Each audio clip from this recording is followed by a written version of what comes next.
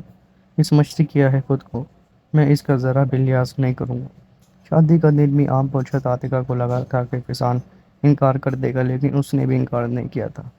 مجبوراً عاتقہ کو بھی نکاح کرنا پڑا۔ دلہن بنی وہ فضان کے کمرے میں بیٹھی تھی۔ جب وہ بڑے غصے سے کمرے میں داخل ہوا تھا، کمرے کا دروازہ بند کیا، اس کے پاس آ کر بیٹھ گیا۔ کہنے لگا، میں نے کیا کہا تھا تم سے کہ انکار کر دیں؟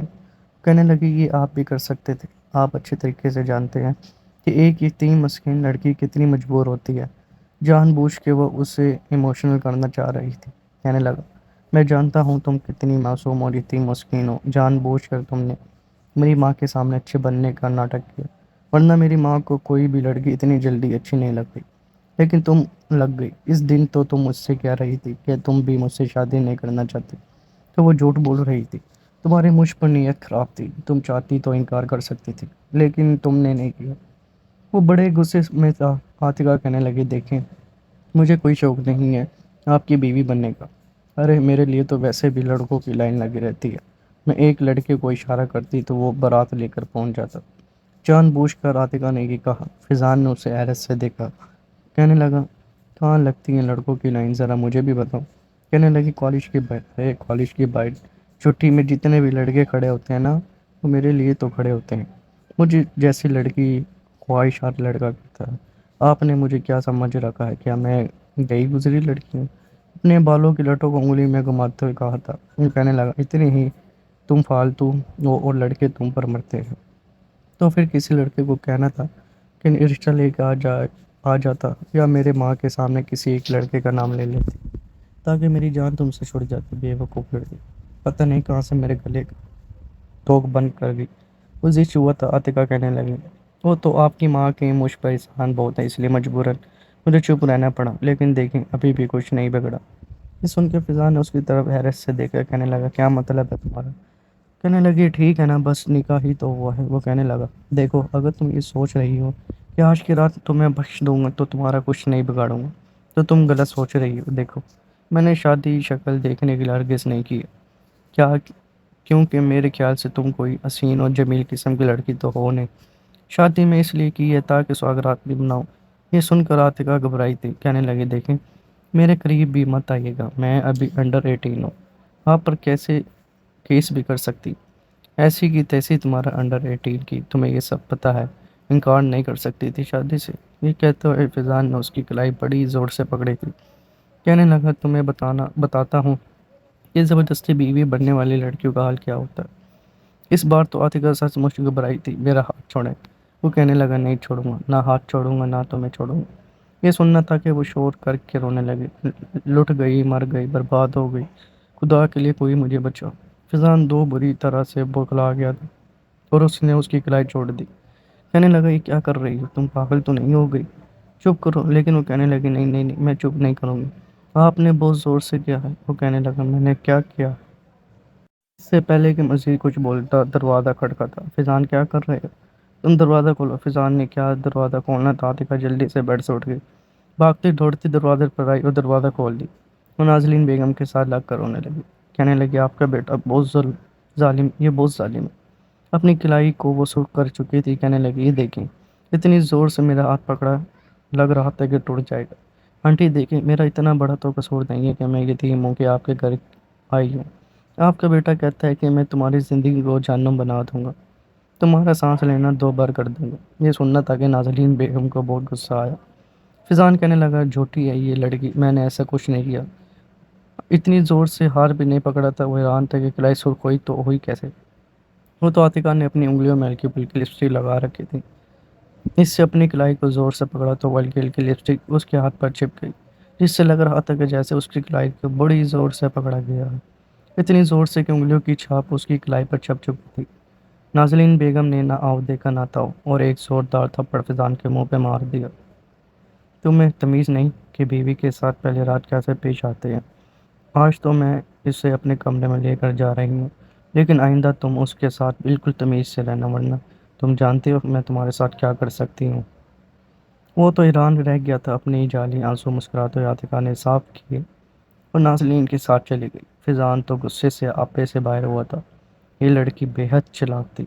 ولیمے پر نازلین بیگم نے پہلے تو فضان کی اچھی خاصی کلاس لی تھی کہ وہ عاطقہ کو کچھ نہیں کہے گا، اسے کمرے میں جانے کی اجازت دی تھی۔ جب وہ کمرے میں آئے تو عاطقہ نے سادہ لباس پہن رکھا تھا اور بیڈ پر بڑے مزے سے لیٹی ہوئی تھی۔ فضان نے جب اسے دھلے ہوئے منہ کے ساتھ دیکھا تو کہنے لگا یہ کیا طریقہ ہے؟ کہنے لگی دیکھیں میں نے کچھ اور سوچا ہے۔ فضان کہنے لگا دیکھو، آج اگر تم نے چیخنے چلانے کی کوشش کی تو میں یہ کہہ کہ وہ چپ ہوگی۔ کہنے لگی جانے من میں جانتی ہوں آپ کچھ نہیں کر سکتے، اپنی ماں کے سامنے آپ بہت ڈرتے ہیں، میں بہت کچھ کر سکتی ہوں اور آپ ڈیمو کر دیکھ چکے ہیں۔ فضان چپ ہوا تھا، کہنے لگی ذرا ادھر آئیں بیٹھیں، میں نے بہت اچھا پلان بنایا ہے۔ فضان دھیرے دھیرے قدم اٹھاتا بس بیڈ پر اس کے سامنے بیٹھ گیا، کہنے لگا کیا پلان بنایا ہے؟ کہنے لگی دیکھیں، یہ شادی ایک طرف زبردستی کی گئی ہے، نہ تو آپ راضی تھے نہ میں۔ وہ کہنے لگا یہ تو ہے، پھر آگے؟ کہنے لگی آپ آگے کا سین یہ ہے کہ آپ جس لڑکی کو پسند کرتے ہیں میں آپ کی شادی اس سے کروا دیتی ہوں۔ مجھے صرف سارا چاہیے تھا، مجھے ایک پکی وجہ چاہیے تھی آپ کے گھر پر رہنے کی، اور وہ مجھے مل چکی، میں آپ کی بس نام کی بیوی رہوں گی۔ فضان کہنے لگا لیکن میری زندگی میں تو کوئی لڑکی ہے ہی نہیں۔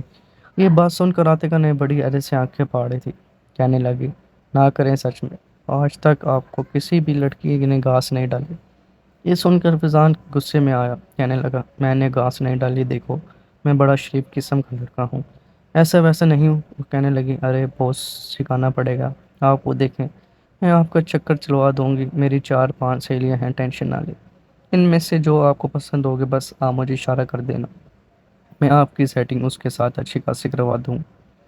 وہ کہنے لگا تو پھر تمہارا کیا ہوگا؟ کہنے لگی میرا کیا ہونا ہے، میں بند اس زندگی جینے کی خواہش رکھتی ہوں، دیکھیں ابھی تو مجھے آپ کے گھر رہنے کے لیے ایک مضبوط مقام کی ضرورت ہے، جو مجھے آپ کے ساتھ نکاح کی صورت میں مل گیا۔ اب اگلا سین یہ ہے کہ آپ کسی نہ کسی لڑکے کو پٹا لیں۔